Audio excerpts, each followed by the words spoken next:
ഇപ്പോൾ ഹാഷ്മി താജ് ഇബ്രാഹിം ബാരാമുള്ളയിലുണ്ട്. പ്രത്യേകിച്ച് ഭീകരരെ ആരെയും പിടിക്കാൻ കഴിഞ്ഞില്ലെങ്കിലും ഭീകരർ എവിടെയാണെന്നുള്ള ചില സൂചനകൾ സൈന്യത്തിന് കിട്ടിയെന്ന് സംശയമുണ്ട്. ഭീകരർക്കായിട്ടുള്ള തെരച്ചിൽ ഇപ്പോഴും സൈന്യം നടത്തുകയാണ്. കൂടുതൽ വിവരങ്ങളുമായി ബാരാമുള്ളയിൽ നിന്ന് തന്നെ ഹാഷ്മി താജ് ഇബ്രാഹിം കൂടി ചേരുന്നു. ഹാഷ്മി, ഭീകരരുടെ ലൊക്കേഷൻ എന്തെങ്കിലും കണ്ടെത്താനോ അങ്ങനെയുള്ള എന്തെങ്കിലും സൂചനകൾ നമുക്ക് സൈന്യത്തിൽ നിന്ന് ലഭിക്കുന്നുണ്ടോ?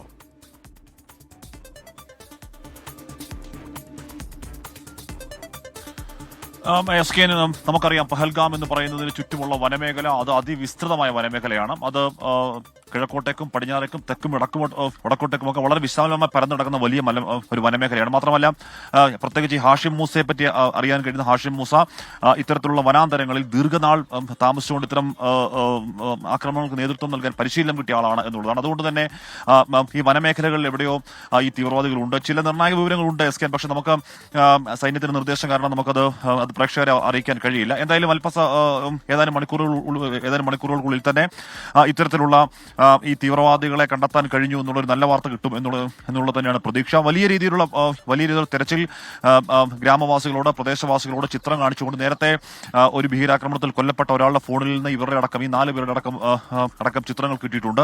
ആ ചിത്രങ്ങൾക്ക് പ്രദേശവാസികളെ കാണിച്ചുകൊണ്ട് അവരെക്കുറിച്ച് എന്തെങ്കിലും വിവരം നൽകുന്നവർക്ക് 20 ലക്ഷം രൂപ ഇനാം അടക്കം പ്രഖ്യാപിച്ചുകൊണ്ട് വളരെ വിശദമായ ഒരു സെർച്ച് ഓപ്പറേഷൻ സേനയുടെ വിവിധ വിഭാഗങ്ങൾ ചേർന്ന് ഇപ്പോൾ നടത്തിക്കൊണ്ടിരിക്കുകയാണ്. എന്തായാലും അതിലൊരു ശുഭവാർത്ത എന്തായാലും നമ്മൾ പ്രതീക്ഷിക്കുന്നു.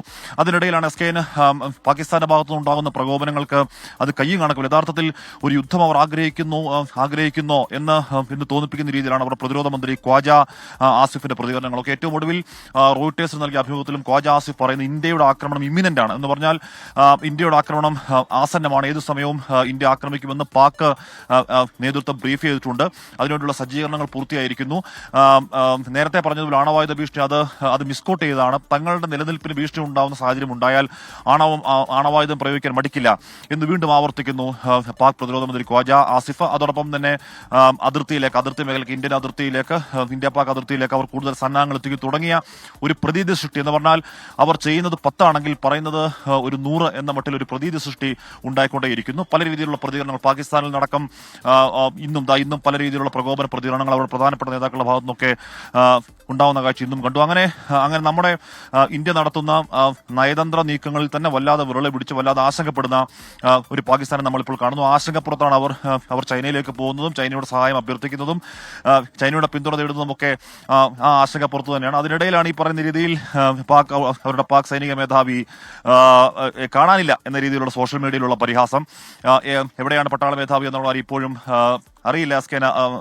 പട്ടാള മേധാവി എവിടെയെന്ന ചോദ്യം കൂടുതൽ ഉയർന്നപ്പോൾ അവിടുത്തെ പാക് പ്രധാനമന്ത്രി അബോട്ടാബാദിലെ ഒരു പാസിംഗ് ഔട്ട് പരേഡ് ചിത്രങ്ങളൊക്കെ ഒരു മറുപടി പോലെ അതിൽ പങ്കുവെച്ചതല്ലാതെ ഇപ്പോഴും ഏതെങ്കിലും തരത്തിലുള്ള പൊതുവേദികളിൽ അസീം മുനീറിനെ കാണാനില്ല. റാവൽപിണ്ടിയിലെ ബങ്കറിലാണ് എന്ന് പറയുന്നുണ്ട്. വേറെ ചില നീക്കങ്ങളാണെന്ന് പറയുന്നത് എന്തായാലും അറിയില്ല. എന്തായാലും ഏറ്റവും തമാശ എന്താണ് സ്കെയിൻ, ഈ പറയുന്ന നിഷ്പക്ഷ അന്വേഷണം എന്ന പാകിസ്ഥാന്റെ ആവശ്യത്തെ ചൈന എക്കോ ചെയ്യുന്നതാണ്. ചൈന അത് ആവർത്തിക്കുന്നതാണ്.